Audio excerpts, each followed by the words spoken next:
I started writing actually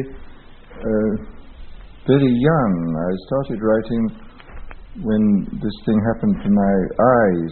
When I was about 16 at school, I had this violent attack of keratitis, which I had to leave school because I became practically blind, and I had to learn Braille and to continue my education with tutors. And during that time I learned to use a typewriter. It was the only way I could write. And then I started to write. I actually wrote a whole novel at that period, which I never subsequently read. And this has disappeared. I rather regret that it has disappeared, because I would be interested to know what it was like now. It was a sort of romantic... it wasn't very romantic. It was a sort of rather bitter novel about a young man's relationship with two different types of women, as I remember it. I discovered that I liked writing, that I had a certain gift for it. And I had, of course, before I went blind, intended to become a doctor. I presume if I had gone on with that, I would have gone into medical research, because I don't think I would have been a very good practicing doctor, but I might have been a fairly good medical researcher. But why wouldn't you have been any good at medical practice? I would have been good enough in sort of personal relationships, which I think are tremendously important in a good doctor. I mean, I was diffident and shy and awkward then. I think I've slightly improved with age. But I don't know that I would have been very good. But I think I would always been very interested in the research part of the thing. But anyhow, I couldn't go on with that kind of scientific career, because I couldn't use a microscope or do any of the necessary work in the laboratory. So that this determined my choice of a career, that I had to go into something else. And then I discovered that I could write, and that I did like writing. And from that time on, I always wrote a good deal. I wrote when I was an undergraduate. I wrote a lot of verse in those days. And then I also wrote a certain amount of prose. And I did publish my first prose book when was it? I think about 1920, I think, the first book of stories that I wrote. How did you come to publish? Did you already know publishers, or did you write them? Well, I published a certain amount of verse in periodicals. I published two little volumes of verse with Blackwell at Oxford, and a certain amount had been published, as I say, in papers like The Nation and in art journals of different kinds. And I'd written a certain number of essays and stories which had been published. And I sent my first book of stories to Chatto and Windus, where Frank Swinnerton read them and set his seal of approval upon them, and I've been with Chatto's ever since. I've always enjoyed it. I've always... it's never come very easily. I mean, all my thoughts, in a sense, are second thoughts. I tend to write everything over again. But I like it. It's laborious, but it's work which I find very rewarding and extraordinarily interesting. I mean, this seeking the right way of saying something. And I must say, I was very interested not long ago in looking over an old volume of essays which I'd written while at Oxford for my tutor. I took English literature at Oxford, and these were essays on all sorts of literary subjects, I mean, from Chaucer down to the present day.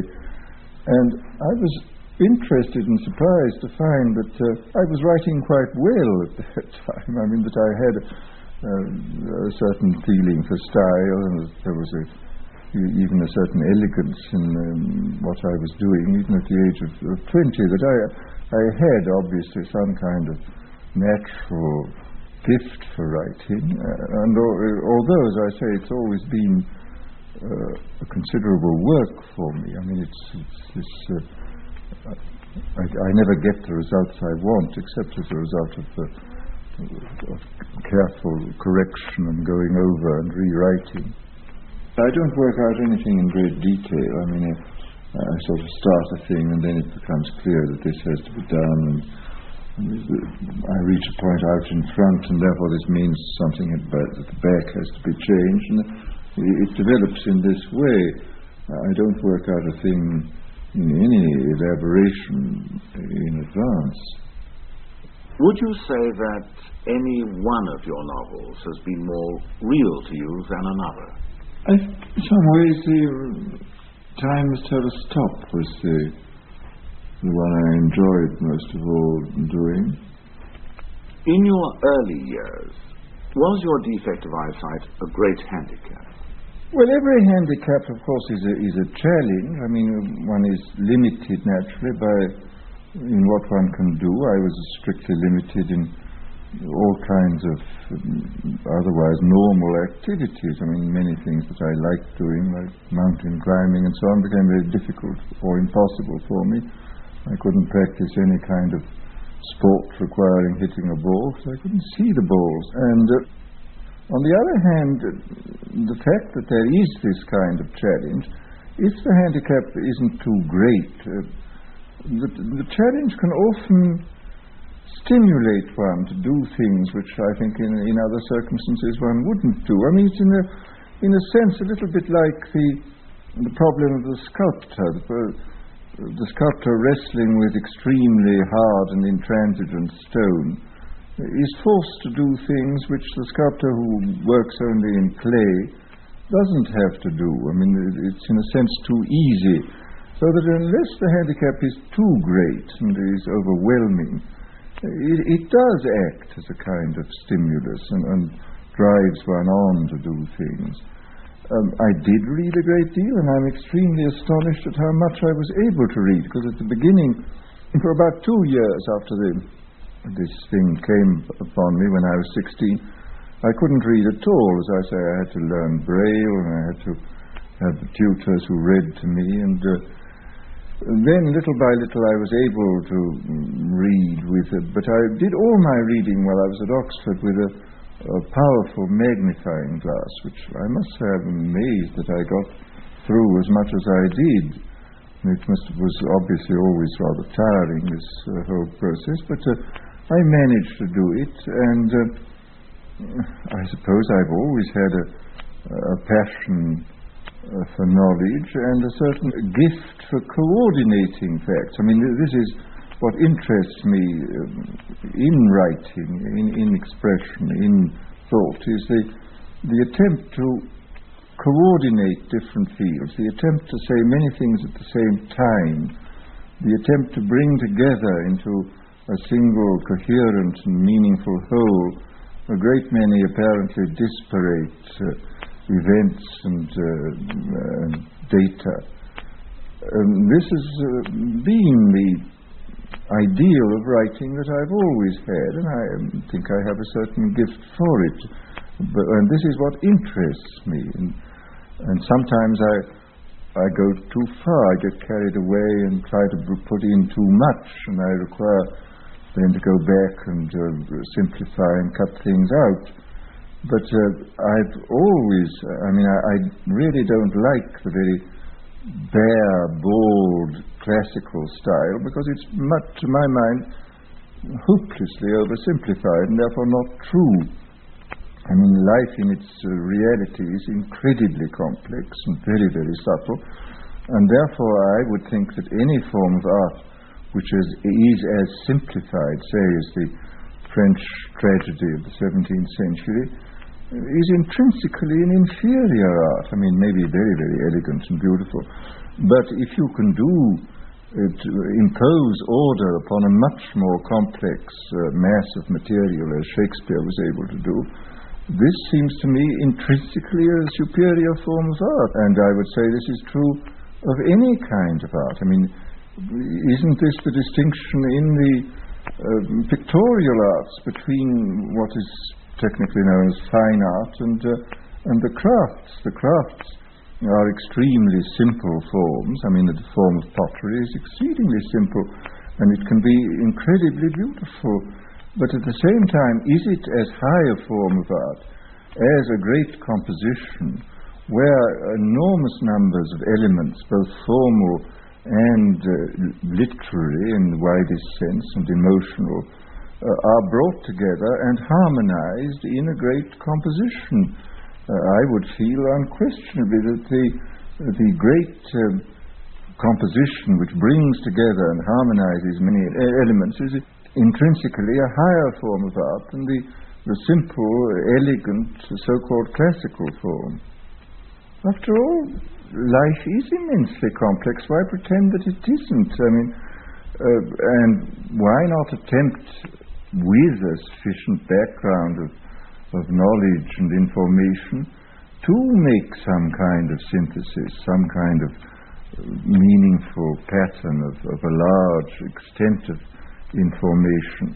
I find this kind of new criticism unspeakably boring. I mean, it seems to me so barren, and it's this hideous jargon they've invented. I don't know what it's all about. It just bores me absolutely stiff, this whole thing.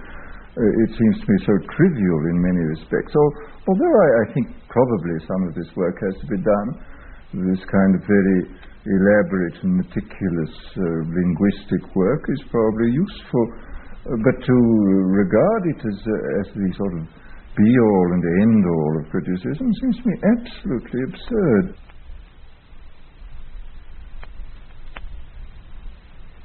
What were the main conscious influences on your development?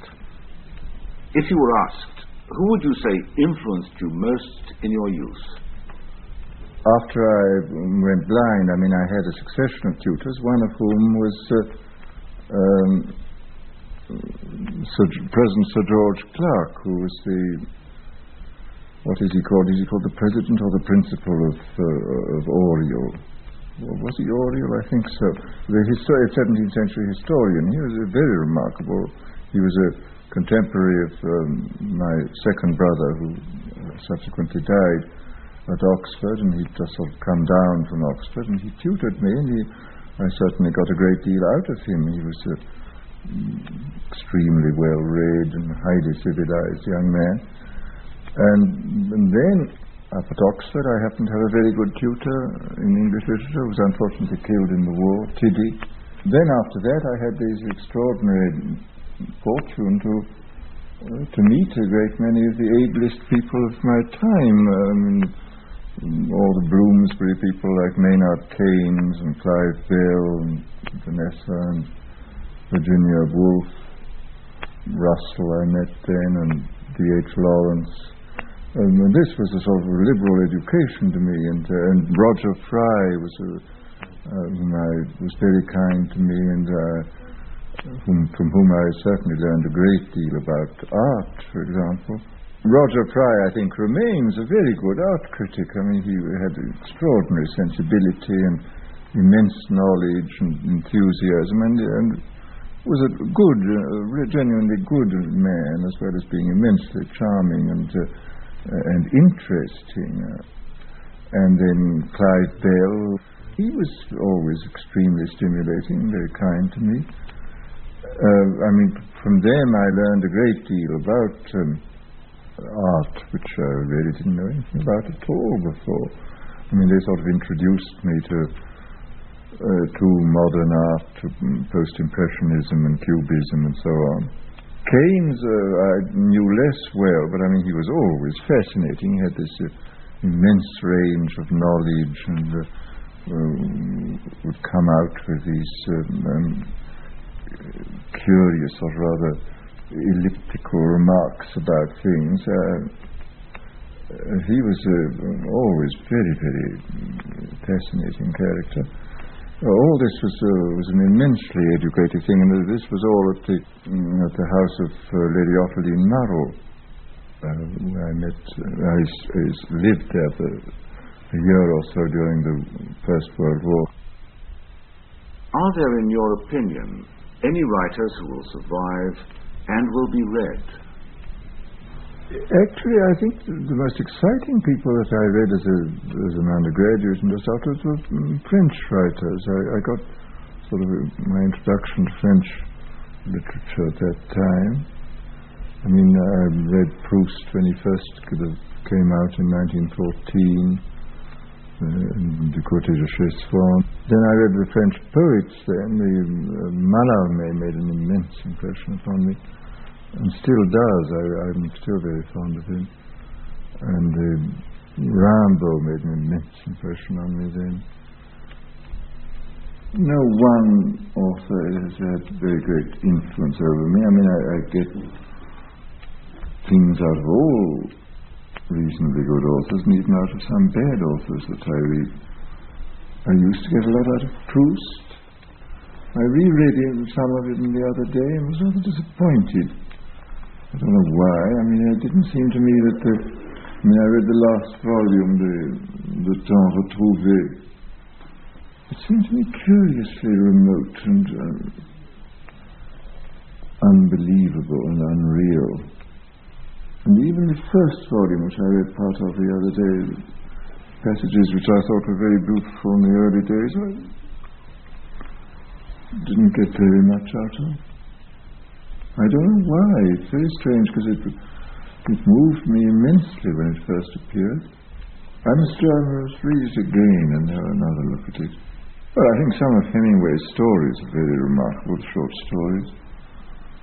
And I haven't read the more recent books, which I understand are not particularly good. Nor have I read the more recent Faulkners. But I liked some of the early books, Soldier's Pay, Inviting August, and Sanctuary. But I confess I haven't read anything recently.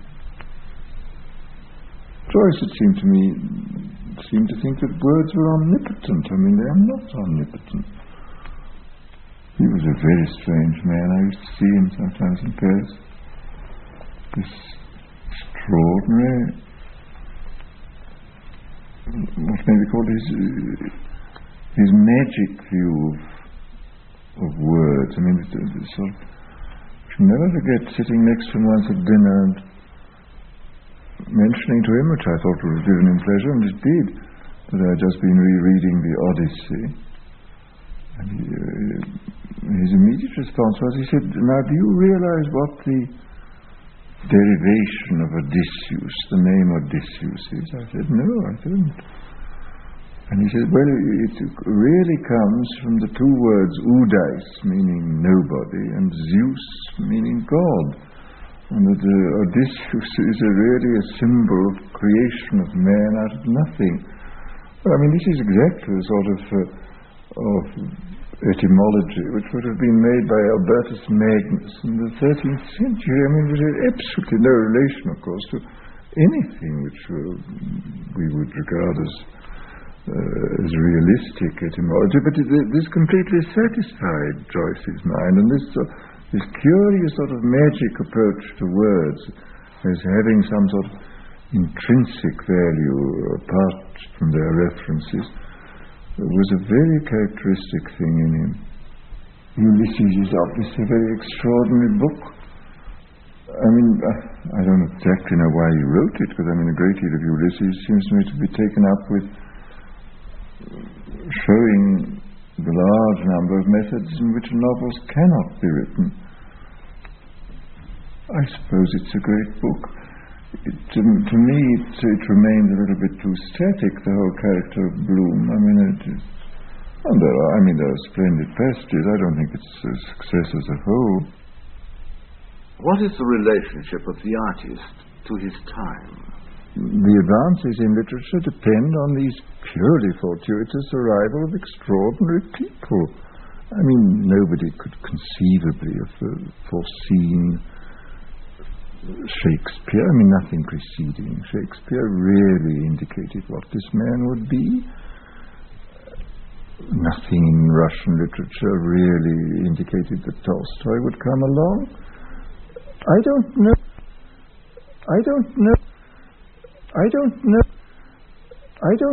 I mean, after the event, one would, by stretching the imagination a little and stretching the facts, one maybe find John the Baptist and precursors of various kinds, but are they really precursors? Do they really say anything? I don't know. I mean, I have this curious feeling that this extraordinary roulette wheel of heredity plays such a part in literature. I mean, we just sometimes you get 27 grades in a row at Monte Carlo, and this may happen at certain periods of history. You get an extraordinary series of people turning up who happen to have a fairly good environment and can do something with it. But is there really any kind of what you call a pruning period? I mean, a pruning period. I mean, I think what you can always say in the a pruning period. I mean, I think what you can always say in the history of any given art that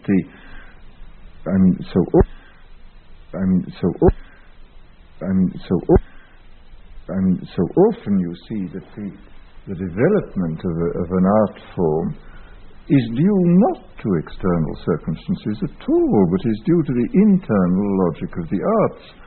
I mean, the whole process of development towards the Baroque is away from symmetry towards asymmetry, and it's exactly in the opposite direction as it is in music, as you find in music. Instead of going from asymmetry to symmetry, you go from symmetry to asymmetry. And in either case, it is the logic, the internal logic of the particular art which dictates the development of the form, and not any external circumstances. I mean, if you look at the external circumstances in which these people live, look at a man like Schütz, for example. I mean, Schütz proceeds from sort of polyphonic through a kind of monodic to the beginnings of the sonata form. But I mean, his life consisted in continually running away from the 30 Years' War. He was in the middle of the most appalling circumstances, which you find absolutely no trace in the music at all. There's nothing catastrophic or violently emotional in the music. There is just this steady development according to the internal logic of the art. And here again, I mean, one is left wondering what on earth exactly is the relation between art and life. I don't know. I mean, it's much less clear than some critics maintain that it is. I mean, there's other factors. I mean, this internal logic of the art is of immense importance in the whole history of artistic development and may have very little to do with the external events. And similarly, the peculiar temperament and physique of the artist also has an enormous part to play and has, again, very little to do with the external events around him. A good many novels seem to me to have singularly little reference to it. I mean, you find a lot of novels which are solely dealing with personal relationships in a rather narrow world. And again, you certainly find a great deal of evidence of the art forms developing not in relationship to the external world, but in relationship to their own internal logic.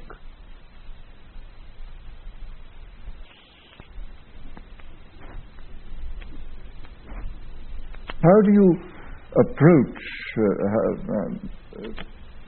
general ideas? I mean, is the best way of expounding general ideas to expound them in abstract terms, which is, of course, the philosophical method, or should one try to write one's philosophy through the medium of individual case histories? This is what I have more and more tried to do. I mean, for example, in the three historical pieces I've ever written, these were essentially attempts to express general, in the widest sense, philosophical ideas in terms of particular case histories. I mean, this book I wrote about Father Joseph, the Grey Eminence, the book I wrote about the devils of Loudun, and then this long essay I wrote on Maine de Biron.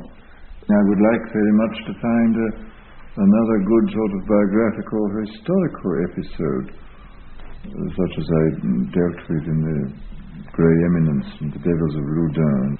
That turned up, years and years ago, I read the account in Michelet's book La Sorcière of the Loudun case, and was interested, and incidentally found when I came to look into the documents that it was extremely inaccurate. This great historian was very slapdash about the way he handled his account of the case. But then I thought no more about it for many years, and then quite by chance I picked up in a second-hand bookshop the 19th century reprint in a limited edition of the autobiography of the Prioress and one of Surin's autobiographical things, and the late 17th century book by Aubin which is an account of the whole episode. And reading those, I was so fascinated. There was such extraordinary material there that I began collecting it and found that in fact I don't think any historical episode has ever had so much documentation. There are autobiographical statements by the Prioress, by Father Surin, great many letters. All the exorcisms were taken down in shorthand. Great many of them were printed, and of course a vast number still remain unprinted, but I never read any of the unprinted material because I just can't manage those things. But I don't think they would have contributed anything, because most of the exorcisms are very like one another, so that a reasonable cross-section of them probably represented the whole fairly clearly. Then there were a great many accounts by outsiders who come to look at the possessions. It became one of the sort of popular tourist resorts in 17th century Europe, and people went from all over the continent to see these nuns rolling about on the floor and screaming obscenities. It was obviously the greatest fun. These nuns, of course, were their own lunatic asylum.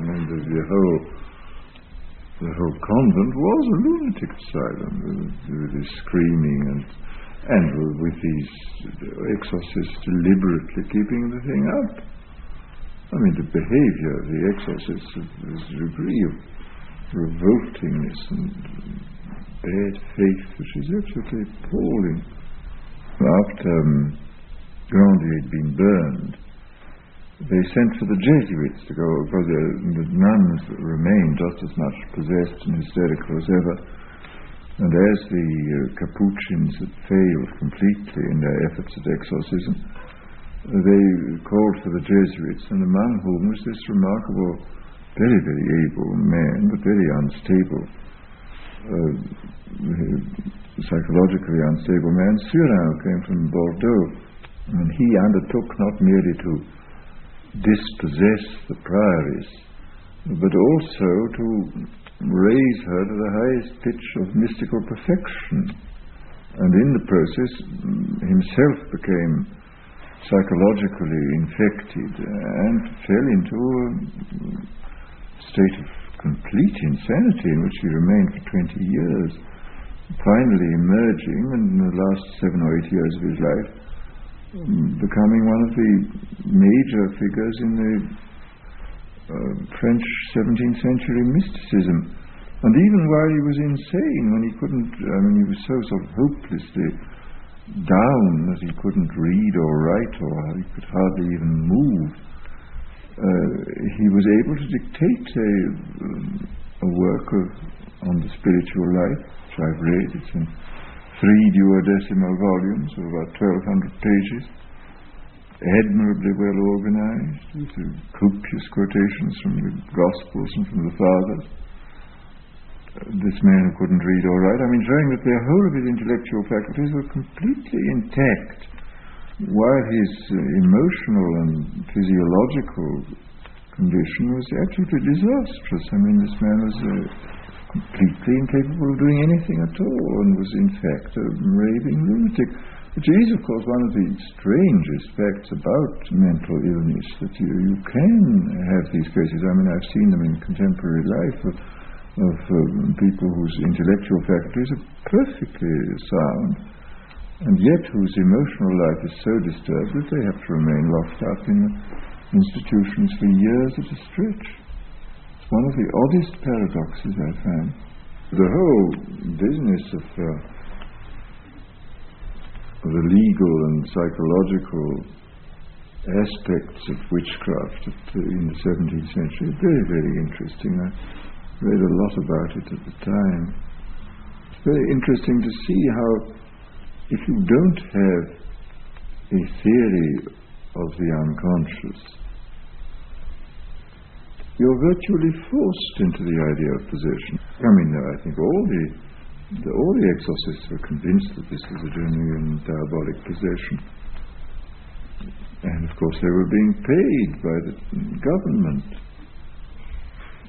They were all getting salaries. When the publicity wore off and people got bored with it, the whole possession disappeared. I mean, the nuns were under pressure from the exorcists to go on performing.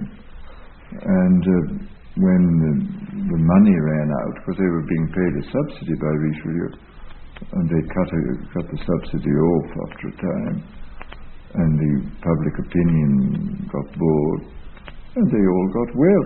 And then the extraordinary thing, the Paris then made this tour of France exactly like a movie star, because she fabricated false stigmata on her hand, which she showed. She used to sit in a window with her hand hanging out, and thousands of people would come and examine these letters which were written on the hand, supposedly by supernatural means. And she went to visit the king and queen and had the most wonderful time. And then again, that was all over. It was like a sort of Marilyn Monroe procession through the country. And then, very pathetically, I mean, she became convinced that she was a sort of second St. Teresa and was going to be a great mystical saint. But of course, in fact, she wasn't. She was sort of acting the part of a great mystical saint. But in the end, she developed cancer. And a lay woman came to live in the monastery, who was a genuinely spiritual person. And it's very touching. I mean, she ended up as quite a humble, genuinely Christian figure in the end. I mean, she made a good ending in the language of the church. I mean, she really understood her own defects and this endless play acting which she'd been doing all her life. But of course, the really strange thing about this whole story is that the whole Loudun affair is interesting only if you take the two sides together. If you take the case of Grandier and then the case of Chardin.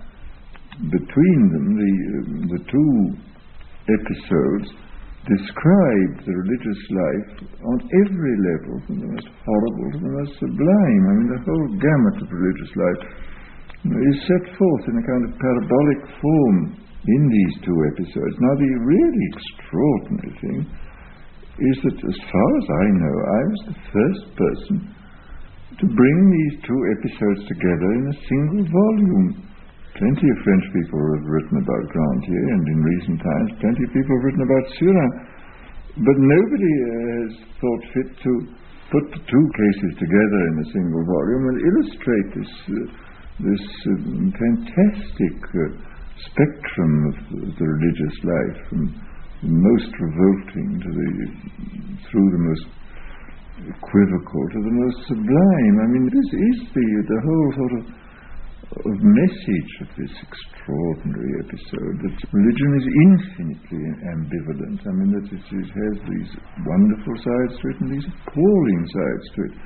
And the interesting thing to do in discussing it, of course, is to bring out both aspects. And here is a story which is strictly historical, and I really never departed from the historical documents, which is at the same time a parable.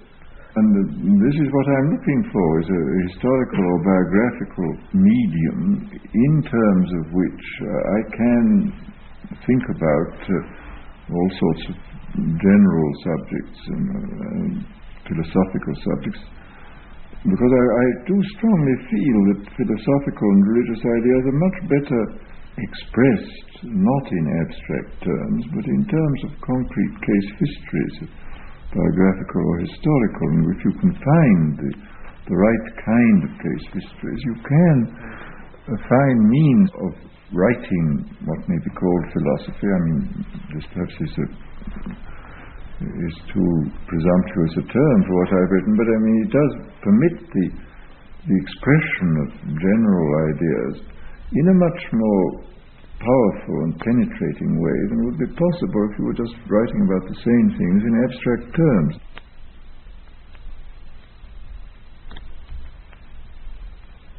Why did you come to settle down in California? I went to California not intending to stay indefinitely. I went to, first of all, to stay with Frida Lawrence in her ranch in New Mexico, and then went on to California to see some friends there. And I had this idea of going on to India after that, because I had a sort of vague invitation to lecture there. But then I found someone who could help me with my vision, which was rapidly going downhill at the time. And I took this sort of course in visual re-education, which helped me a great deal, and then the war broke out. Then my first wife was still alive, and showed signs of TB, and we had to go and live in a very dry climate in the desert. And then I found the climate suited me very well, and the general inertia kept me there. And I guess I find it very satisfactory. I see better in a bright climate than in a dark one, and I feel better in a warm climate than in a cold one. You lectured a good deal in American universities. I was lectured for every week for 2 semesters at the University of California at Santa Barbara, and then I lectured at Massachusetts Institute of Technology last autumn. And last spring, the spring before this, I was for 2 months at the Menninger Foundation, at the psychiatric foundation in Topeka, which was very interesting. They have about 50 members of the staff, and I suppose about 150 young MDs and PhDs taking a 3-year course. To me, the most interesting thing was the opportunity of going around the mental hospitals. They have an enormous state hospital and a veterans hospital and Menninger's private hospital, and schools for delinquent boys and backward children and so on. I could see anything one wanted there, and it was very interesting.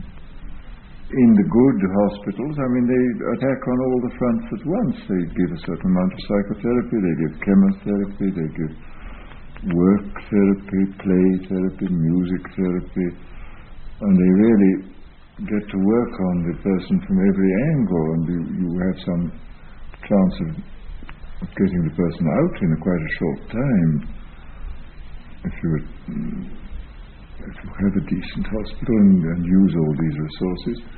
Of course, there's no doubt that the whole organic approach now is gaining ground. I mean, it's quite clear that I think that schizophrenia is essentially an organic disease, and that it has a chemical origin, and probably in time they will find chemical means of coping with it. I was talking here the other day with Dr.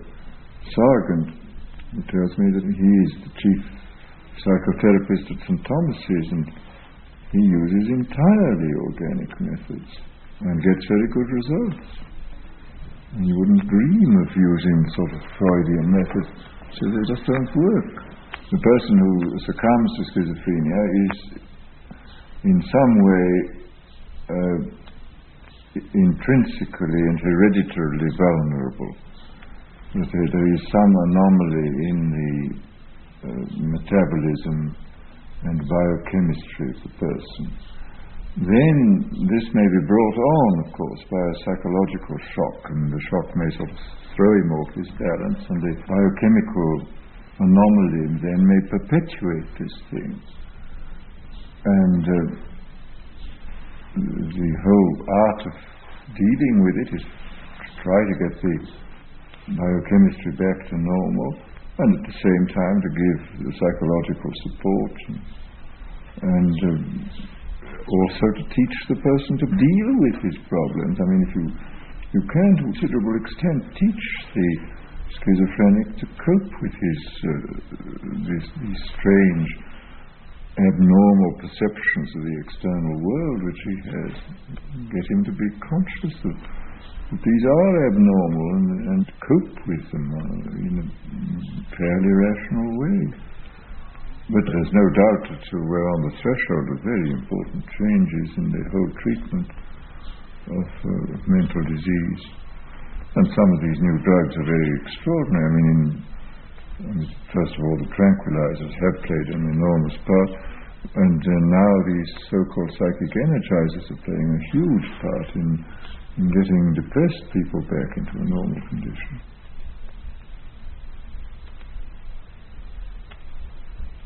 How often have you taken mescaline yourself? I've taken mescaline twice, and lysergic acid about 5 times, I suppose. I would like to take it about once a year, I think. But one doesn't. Most people that I know who take it have no desire to sort of fool with it and take it constantly. I mean, the thing is, you take it too seriously to behave in this way towards it. You wouldn't want to wallow in it. I mean, you need a good deal of time to digest this, I think. I mean, I don't know. Most people I know feel it. They don't have any special desire to go on taking it. I mean, they would like to take it every 6 months or every year or something of that kind. But I still have to meet one who wants to take it constantly. But isn't it a condition one would want to be in all the time? You couldn't be in it all the time because it is, so to say, beyond the level of biological efficiency. The world becomes so extraordinary and so absorbing that you couldn't cross the street without considerable risk of being run over. And you wouldn't want to do anything else because just experiencing this thing is so extraordinary. Is the effect the same on everyone? Statistically, about 70% to 75% probably get a good and positive, happy result from it. A certain percentage get no results, and a certain percentage get very unpleasant and hell-like results out of it, get very frightened. Mine were always positive. I didn't have what some people have, which is a great elaborate visions with the eyes closed. Some people have the most elaborate and circumstantial visionary experiences. With the eyes closed, I merely see sort of living geometries, but never any of these great landscapes and figures and architectures that some people see. Do you sit, or do you move about? You spend a lot of time sitting quietly, looking at things, and getting these sort of strange metaphysical insights into the world. Is it a habit-forming drug? In most cases, it has no more hangover than 2 cocktails, and some people feel actually much better the next day. It's being used to some extent in therapy. There's a man here called Sanderson who uses it a lot. There are several people in America. In Canada, several groups have had very, very good results with alcoholism using LSD. And there's a new drug now, the psilocybin, which is derived from the Mexican mushroom, which is the same effect but doesn't last quite so long. And that is being used in France therapeutically with some success. When you take a capsule of 400 milligrams, and the lysergic acid, you take this incredibly small dose of 100 gamma, which is 100 millionths of a gram, a 10,000th of a gram, 10th of a milligram, which is a homeopathic dose. It's perfectly extraordinary that it should have an effect. And in fact, it has an effect long after all traces of it have gone out of the body. It has an effect by triggering some, nobody knows exactly what. It probably inhibits one of the 27 enzymes which control the functioning of the brain either inhibits one or stimulates one, and I don't think anybody quite knows what it does. The intensity of the experience is entirely unlike any ordinary experience. But on the other hand, it quite obviously resembles spontaneous experiences certain artists and religious people have unquestionably had. It's an immense intensification of the world, the transfiguration of the external world into incredible beauty and significance. It's also beyond this kind of aesthetic experience. There may be other experiences, a sense of solidarity with the universe, solidarity with other people. Understanding of such phrases as you read in the book of Job, yea, though he slay me, yet will I trust in him. This becomes quite comprehensible. This thing opens the door to these experiences, which can be of immense value to people if they choose to make use of them. If they don't choose to, I mean, this is what the Catholics call a gratuitous grace. It doesn't guarantee salvation, or it's not sufficient, and it's not necessary salvation, but if it can be collaborated with and used in an intelligent way, it can be of immense help to people. The sense that in spite of everything, which of course is the ultimate, I suppose, the ultimate mystical conviction, in spite of pain, in spite of death, in spite of horror, the universe is in some mysterious sense all right, capital A, capital R. You began by making a reputation as a cynical iconoclast. Would you say something about the process that took you to your interest in unorthodox religion? I was always interested in the descriptions and philosophies of the mystical life. I remember as an undergraduate reading Jacob Boehme and having various Catholic friends who knew a certain amount about the mystical tradition in Catholicism. And I read a fair amount at that time. Then with sort of mixture of admiration and hostility. With derision? Not with derision, but with a good deal of skepticism and with a great deal of fascinated interest. And then I came to read more and meet numbers of people who knew about Oriental material, read a good deal of that, and came in touch with men who'd had first-hand experience. And this interests me now very much. I mean, again, this is making the best of both worlds. This utopian fantasy I've just finished is about a society in which, owing to historical accidents, there has been a mingling of Western with Oriental influences, so that both sides are developed, and an attempt is made to get the best out of both sides. And many serious philosophers like Northrop, for example, The Meeting of East and West, is a frightfully dull book, but it's a genuine, serious attempt to make some kind of a synthesis. But aren't Eastern ideas and presumptions utterly different from ours? After all, in the past there have been plenty of syntheses between East and West. I mean, Christianity was one, after all. Neoplatonism certainly got a good deal from the further East, which became a very important stream in Christianity. I don't think they are utterly different. I mean, did you read a book which I think is a very good book by this Englishman who's lived for many years in Japan and taught there, Blythe, called Zen in English Literature? A very good book. And pointing out, how much there is in English literature, which is profoundly Zen-like. I mean, Wordsworth is full of Zen, and Whitman is full of Zen.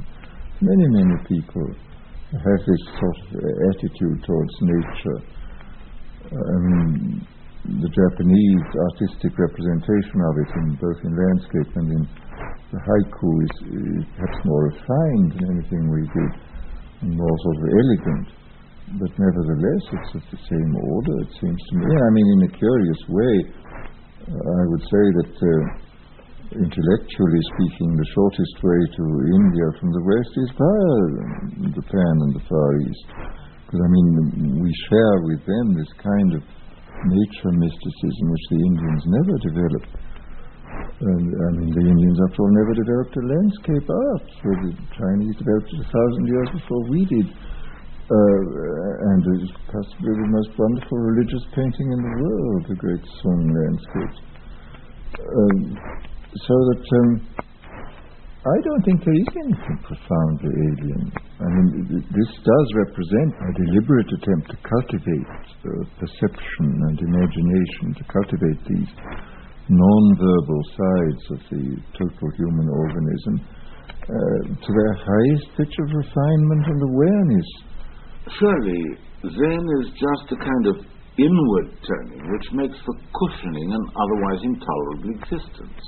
But Zen isn't really all inward turning. I mean, it's outward turning in some ways. I mean, it's both inward and outward. It's after all, nobody's been more acutely aware of landscapes, of flowers, of birds than the Chinese artists. And this does represent a whole, Japanese artists too, represent a whole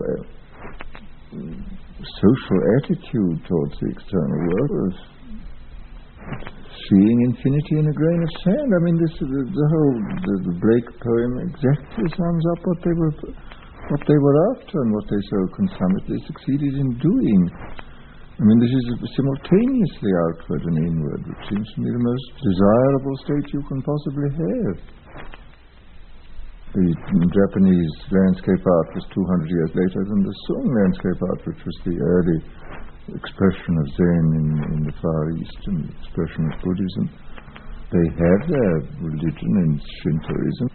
There are various Buddhist sects which are full of ritual and symbols and so on. But they do have, and there is a certain element of this in Christianity too, this idea of a non-dogmatic, non-symbolic, I wouldn't call it religion, I just call it an approach to the universe. I mean, they're not worshipping anybody particularly, but they're just, this is the way they want to respond to the universe with the maximum of sensibility, with the greatest perception of the mystery within the explained and understood world. I mean, again, this is making the best of both worlds, to understand as much as you can and to label and to classify, but at the same time, behind the labels, to perceive the fathomless mystery of existence, which is the whole essence of Zen, it seems to me. And in this respect, I feel that this approach to the fathomless mystery is far better than the Vedanta or the Hinayana Buddhist approach, which consists of this contemplation, which is intense concentration, therefore almost universal exclusion of everything. I mean, the whole point of the later Mahayana doctrine is that it includes things. I mean, it permits you to live in the world, but perceiving the absolute, perceiving nirvana, not outside the world, as the Arhat does in the Hinayana tradition, but perceiving it within it and realizing it in acts of work and love. I mean, I don't know any higher ideal of life than that. I mean, it seems to touch on every level, on the ethical, the philosophic, the artistic.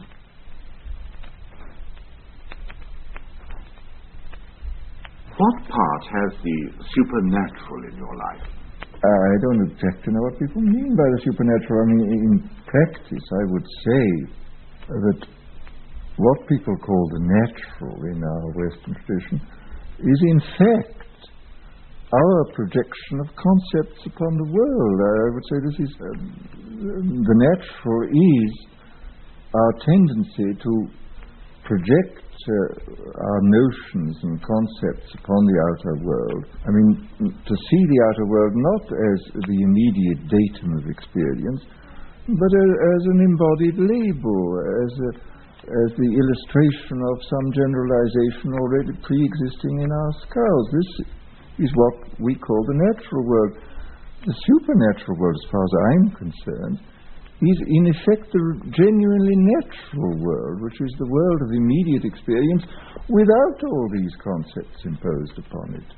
I mean, anyone who has ever had the experience of seeing the world without labels and concepts immediately has the impression of its being supernatural. And I mean, in a curious paradoxical way, nature, as it is in itself, in as much as we can ever know it in itself, is supernatural. The all too natural is this all too human world of concepts which we impose upon nature. And this, as far as I'm concerned, is the difference between the natural and the supernatural.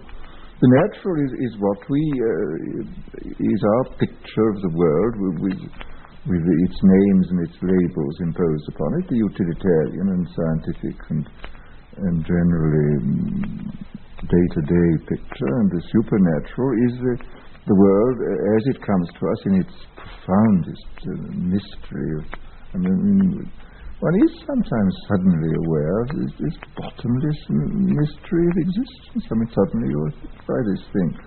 If you choose to call this the supernatural, I mean, I don't know what other sense it has. I mean, I don't believe in mysterious beings going around and arranging things, but I do believe in the profound, unfathomable mystery of life, which I think has a sort of divine quality about it. I think there is a mysterious being, but whether he goes around arranging things is another question. I just don't know. I mean, I think one can be complete agnostic and a complete mystic at the same time. I don't see any incompatibility with mysticism and the most skeptical scientific approach. I mean, there's no incompatibility. There's no incompatibility between being a biochemist and having a taste for music. I'm entirely on the side of the mystery. I mean, any attempt to explain away the mystery is ridiculous. This fundamental everyday mystery of our existence is something which we mustn't try to avoid through intellectual explanation. We have to have intellectual explanations, but we have to be perfectly clear that they're not completely satisfying, that we must never take these words too seriously. Words are very important, but if we take them too seriously, we destroy everything. But if we can somehow learn to make the best of both worlds, the world of conceptual explanation and the world of immediate experience, the world of the mystery as it's actually given, then we have a full and complete life. Otherwise we have either the life of the sort of savage without any intellectual side at all, or else the so-called life of reason, which is wholly unsatisfactory. We have to have both. We must make the best of both worlds.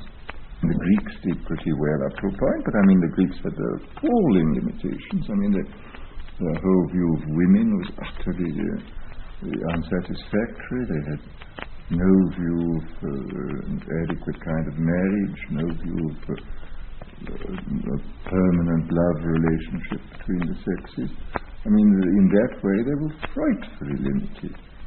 But in other ways, I think they did handle the problem of the irrational very well. I don't know enough about older civilizations to know which did it well. I mean, I think many of them obviously did it pretty well. I mean, I suppose the Chinese did it pretty well. But though I'm quite sure that we could improve upon it, I don't think we do it very well. We have such bad symbols. I mean, we have really no great symbols now. I mean, all that we have are these ridiculous nationalist symbols like flags and swastikas and whatnot. But there are no sort of great cosmic symbols. I mean, when you think of the staggering symbols that the Indians produced, I mean, The dancing Shiva, for example, we never produced anything as comprehensive as this. The dancing Shiva, those little bronze statues, it is the Shiva with 4 arms dancing with 1 foot raised.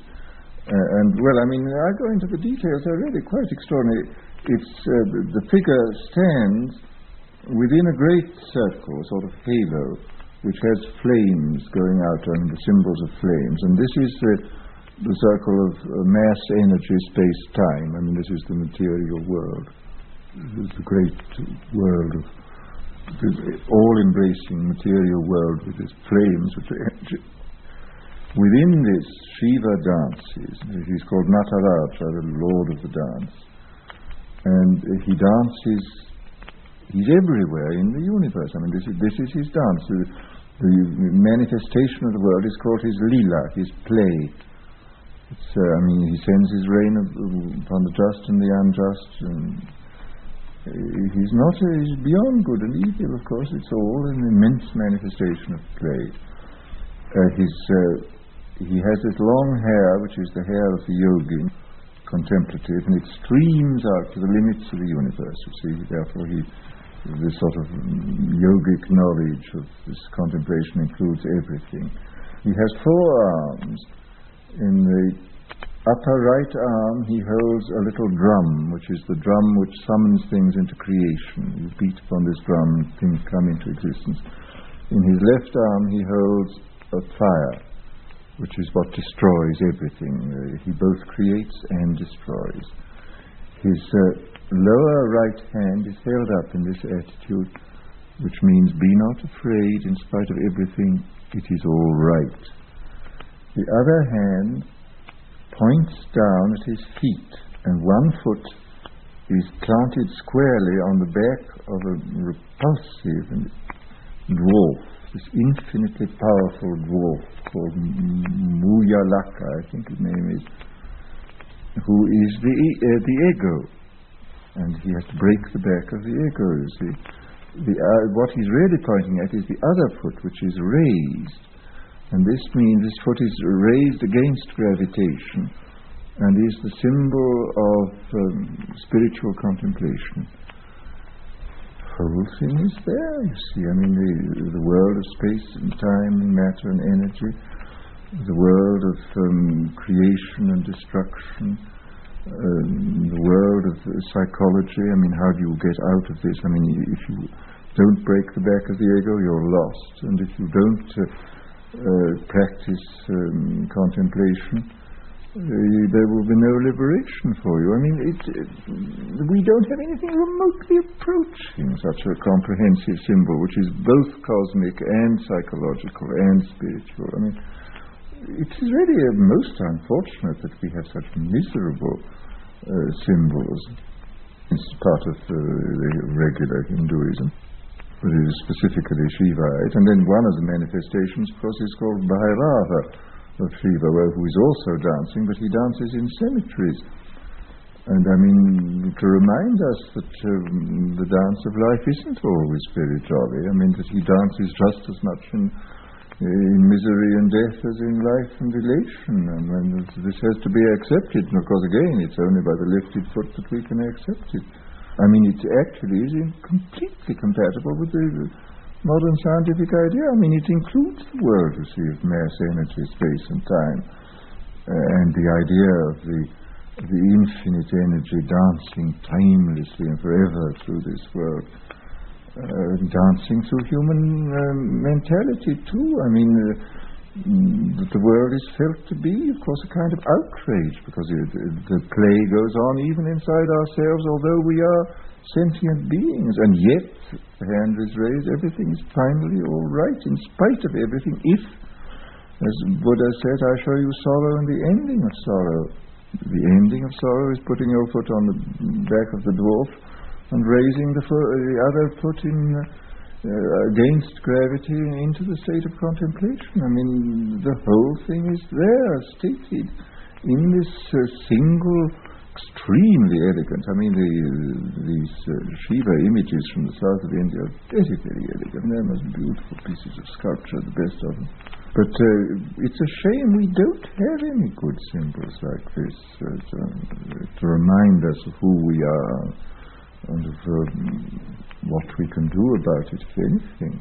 No, we're very, very poor in it. I mean, we have some of the Christian symbols which are not really satisfactory. I mean, the symbol of the cross is fairly good, but it doesn't take into account the sort of cosmic side of life. I mean, it doesn't take into account mass, energy, space and time, which is essential. It doesn't take into account, I mean, as it stands, it doesn't take into account the importance of contemplation.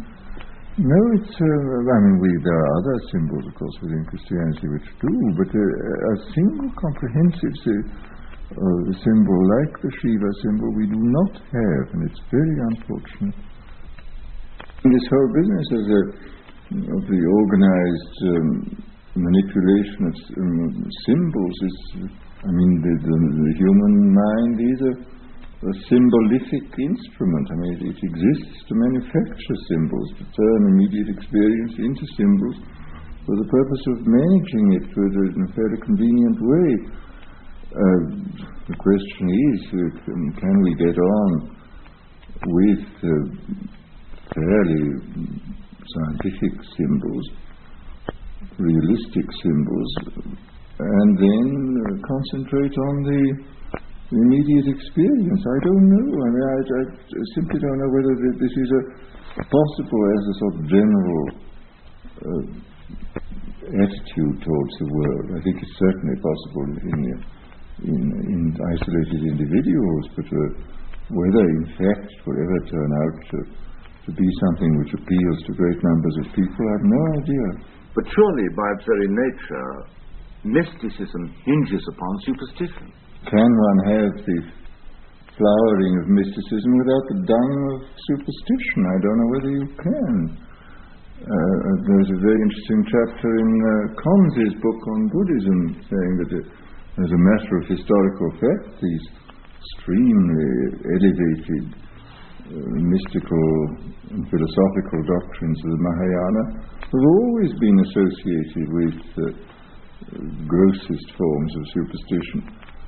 Can it be avoided? I don't know. I mean, he is inclined to think that you don't get to one except growing out of the other. I hope it's possible to have an aseptic mysticism, but I don't know if it is. I think certain people can have it, but whether there can be a sort of general atmosphere on the basis of a non-superstitious, non-dogmatic set of beliefs, I have no idea. I profoundly hope so, but at certain times I rather doubt it. The whole problem of dealing with the irrational is surely to find out means by which these irrational drives can be given their satisfaction without harming the person who has the drives and without harming his neighbours. This is not past the wit of man to devise these methods. I mean, this was something which William James years ago discussed in his essay, The Moral Equivalence of War. This is an inadequate essay, but it touches on one aspect of an extraordinarily important way of dealing with human beings. In fact, it is the only way of dealing satisfactorily with the irrational side of man. It requires satisfaction. The final, highest, and most difficult problem of reason is how can we allow the irrational its proper scope within a general framework of rationality and benevolence. Empirically, all cultures have worked out various methods. I mean, the whole Greek method of menadism and bacchic orgies and so on were all methods for getting rid of these intolerable tensions in socially harmless and even beneficent ways. The carnival, the Saturnalia, all these things are empirical devices for doing precisely this. And I think one of our troubles is that we haven't got enough of these devices now. I mean, Christianity became so widely respectable that it gave up dancing, which was a grave mistake. It's very significant that this extremely, quote, spiritual sect of the Quakers quaked. I mean, here there was this violent, involuntary quaking movement of the muscles, which was an immense release and, so to say, an opening up of the organism to the free flow of the life force. And this was an empirical invention of great value.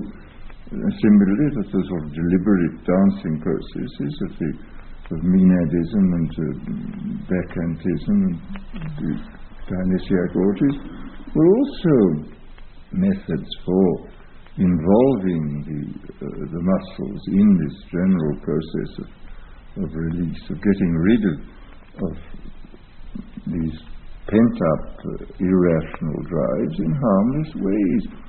And it seems to me that any civilization which seriously takes account of man's nature has to invent these things. They've been invented again and again by primitive people, and even quite advanced people, and we've made an awful mistake of dropping a lot of them. I mean, the best we can do is rock and roll, which is something which the boys and girls have had to invent for themselves, but there's no sort of social or religious sanction for this, which is the gravest mistake. Whereas in the past there was. I mean, Menadism was built into the whole social and religious pattern, and so was the Bacchic orgy system. We don't have to say that when the Quakers quaked or the Shakers shook, that this was necessarily the operation of the Holy Ghost within them. I mean, after all, the Pentecost, when people behaved in a strange way, the onlooker said, these men have drunk new wine. I mean, they did behave like drunks. But they were getting rid of tensions and permitting the life force to flow through them. I think we can talk about this in realistic terms now, without necessarily invoking supernatural explanations, but at the same time, the sort of basic, what may be called the basic supernaturalism, but what you might call the life force, you can talk of this and say that these methods, which we now know about why they happen, that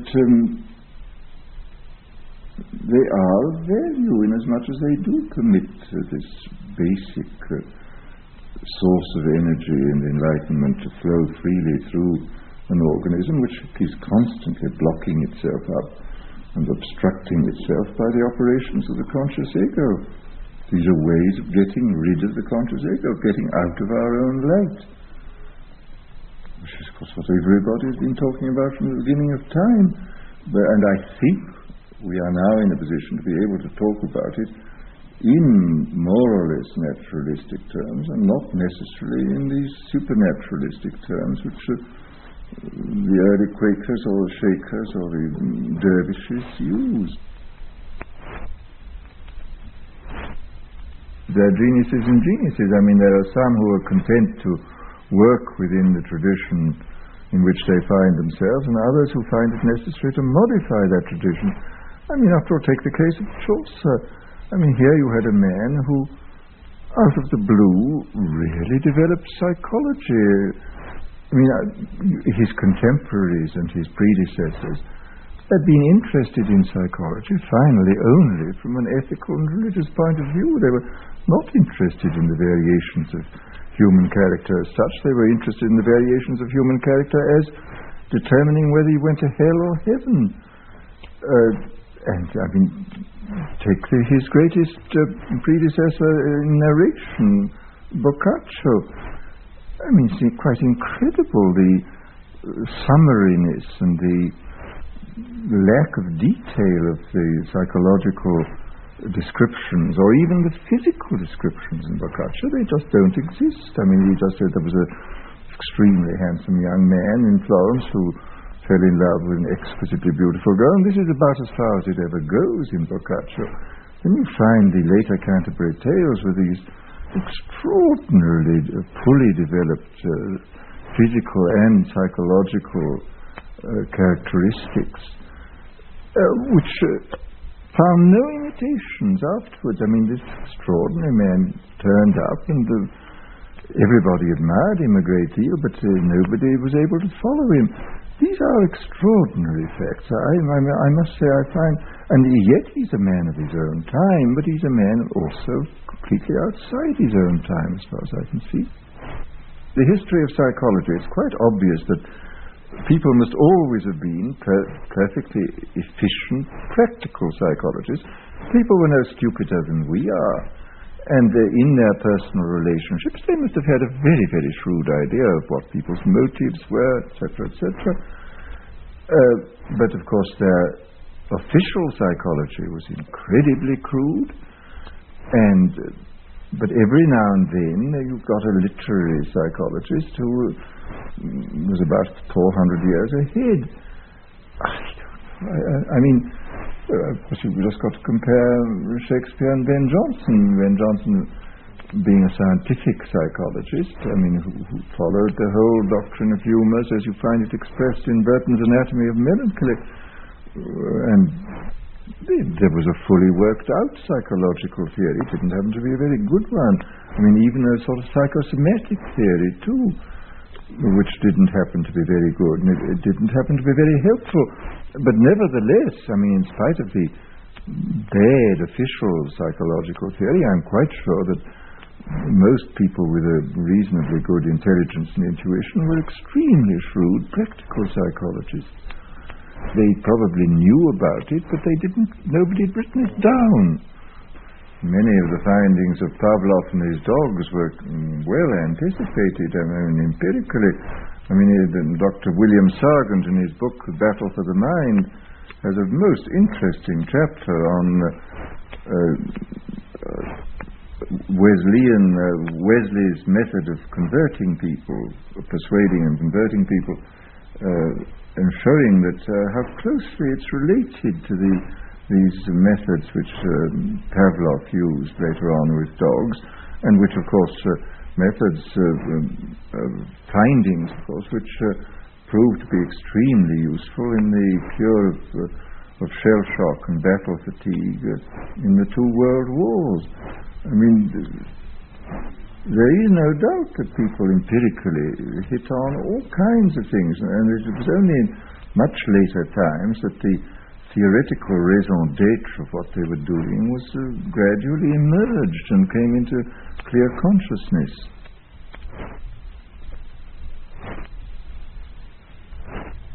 Speaking as yourself, speaking also as a member of your generation, how serious, how enduring was the impact on your mind of Freud? I was never as intoxicated by Freud as some people were. I mean, I thought, and I get less intoxicated as I go on. I mean, I think he omitted so much from his purview of human beings. I mean, this fact that he really leaves completely out of account the whole physical side of man. I mean, to listen to Freud, you would think that man had only 2 points in his anatomy, the 2 ends of the digestive tube, I mean, the mouth and the anus. I mean, nothing else exists in the Freudian anatomy at all. And yet there is a good deal in between, and we know very well that there are many things on the neurological and biochemical level which profoundly affect our minds. But Freud, and although he did himself say that finally all nervous disorders would turn out to be organic, but he did say that in the meanwhile, until we found out more about them, we could treat them successfully by purely psychological means. I think this is absolutely untrue. And his followers, of course, dogmatically insist upon this. I mean, in the most ridiculous way. The orthodox Freudians, well, thank heaven, most psychotherapists are not orthodox Freudians now. They are eclectics and making use of organic and chemical methods and psychological and sociological methods which guarantee a cure, which the pure Freudian doesn't get with his 8 years on the couch. More and more, as I learn more about what is happening now in the field of neurology and biochemistry, And in the general study of human physique and the classification of human types, I feel more and more strongly that you have to have the total organic approach. I mean, this is trying to see the thing as a totality. I mean, it's just, we have to make the best not only of both worlds, but of all the worlds. Man is a multiple amphibian who lives in about 20 different worlds at once. And if anything is to be done with him to improve his enjoyment of life, to improve the way he can realize his desirable potentialities, to improve his health, to improve the quality of his relations with other people, to improve his morality, we have to attack on all the fronts at once. And we have the greatest, what may be called the original sin of the human mind, is sloth, is oversimplification. We want to think that there is only one cause for any given phenomenon, therefore there is one cure. There is not, and this is the trouble, that no phenomenon on the human level, which is a level of immense complexity, can ever have a single cause.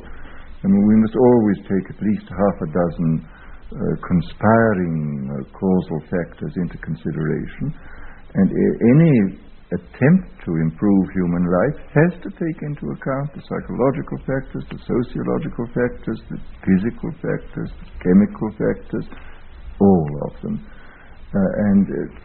Practically, you see, I mean, the trouble with the Freudians is that they took only one set of factors into account. Well, of course, their system doesn't work at all well in practice. So that this, as I say, is the sort of intellectual and scientific correlate of my feeling that the highest forms of art are those which impose a kind of harmony and order upon the greatest possible number of factors. Don't you think that by the 19th century, by Victorian times, although there was all this injustice and horror, there was a beginning of social consciousness? There was a considerable drive towards amelioration of social conditions, and a lot of reforms took place. I remember years ago going to look at the mummy of Jeremy Bentham at the top of the big staircase in University College in Gower Street, going with the Schweitzer to see it. And one opens the door, and there sits this sweet little old gentleman he had a wax face, and his silvery hair which falls over his shoulder, and a bottle green swallowtail coat with brass buttons and striped cotton trousers and varnished pumps, smiling at one. And Schweitzer looked at him for some time and said, "Oh, I'm always so very, very fond of Jeremy Bentham. He's one of the few philosophers whose doctrines never did any harm, but on the whole did nothing but good." I thought this was a very interesting thing, and he said, "Oh, compare him with Hegel, for example," and sort of shook his head in despair. And it is quite true that if the tree is known by its fruits, well then the Benthamism is infinitely to be preferred to Hegelianism, which gave us Marxism and Prussianism and all kinds of horrors. Whereas Bentham gave us Chadwick and decent sewage systems and proper municipal government and things like that, all of which are wholly to the good.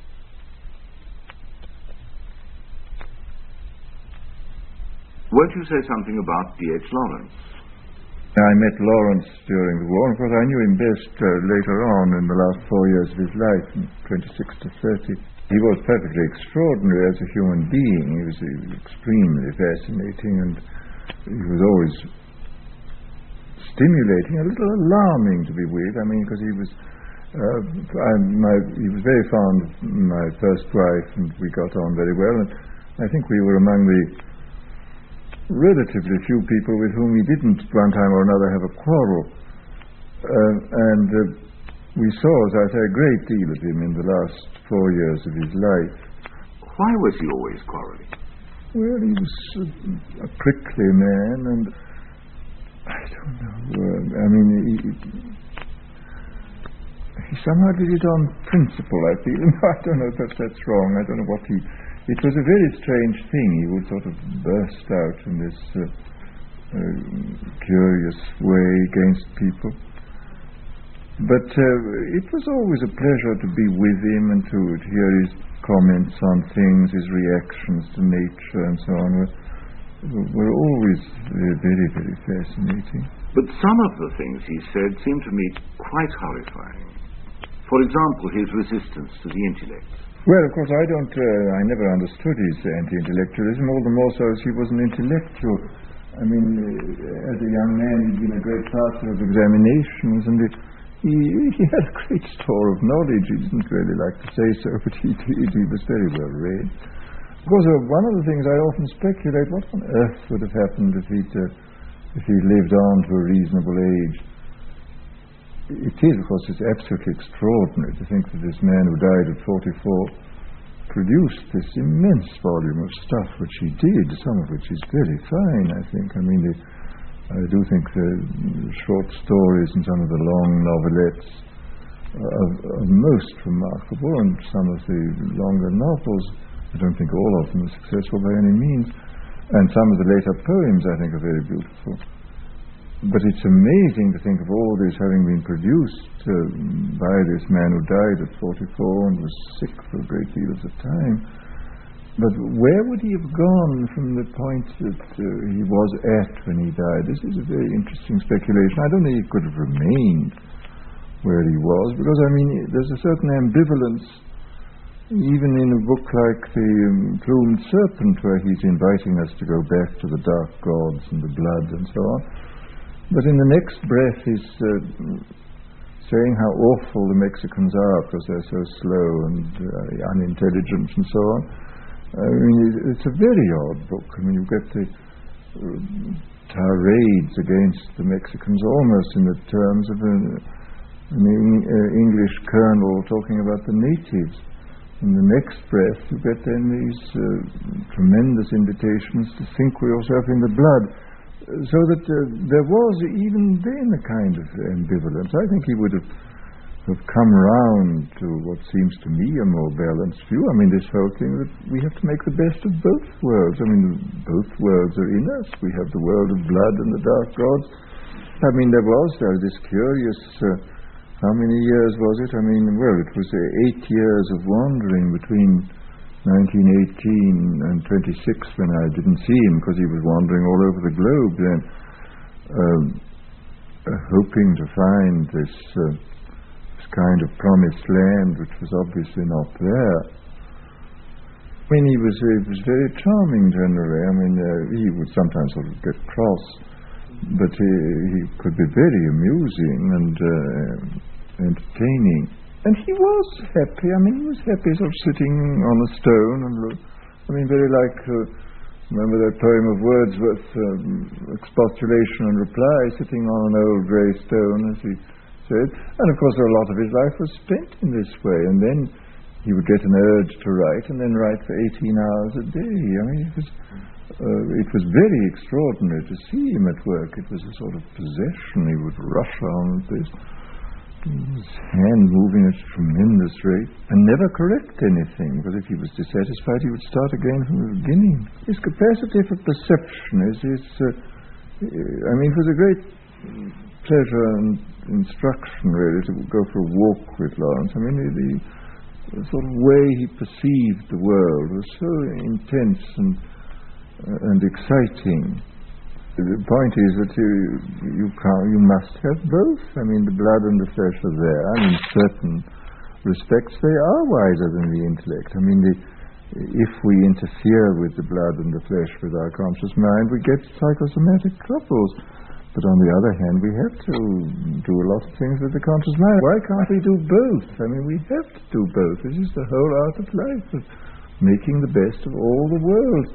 Here again is one of these fatal examples of trying to make everything conform to the standards of only one world, which is perfectly, seeing that we are amphibians, it's no good. These were perverse sides of him, there's no doubt about it. But I think he would have sort of gradually emerged from this curiously one-sided view of life and attempt to make all life conform to one kind of a pattern. I feel now that, obviously the sensual side of man is of immense importance, but again, this is the question of making the best of both worlds. This is the problem is, how do we get it, reconcile it with consciousness? How do we become fully aware of it? How do we integrate it into our lives? This is the important problem. And of course, it's interesting to see what has been done historically in this field to achieve precisely this. This is the interest, for example, of such things as Tantra in India and Tibet. This is an attempt to find means whereby the spirituality, quotes, can be expressed and discovered in terms of the ordinary processes of life, including the sensual processes. This to me is the supreme doctrine now. The whole Mahayana approach, the summing up of the doctrine which says that nirvana and samsara are one, the world of liberation and the world of appearances are identical, provided you can find eternity within time. People like Blake knew all about this and were attempting to do it, and this it seems to me is the essence of the art of life, that discovering these methods of finding, so to say, the absolute in the relative, the timeless in the temporal, the spiritual within the world of sense and matter. And I don't think it's impossible. I think that this is the whole art of living, which again is part of this thing which I feel to be supremely important, of making the best of both worlds, of finding out how to harmonize these disparate elements in the human being. And of course, if you had marriage as an institution and this other thing breaking in and smashing the institution, well then obviously you got into trouble. When passion was completely divorced from marriage and broke up marriage, well then necessarily it seemed a kind of diabolic possession almost. Passion seemed, for the Greeks spoke about it, arte in Homer, meaning the state of mind which leads to disaster. In the tragedians it just means disaster, but in Homer it means the state of mind leading to disaster.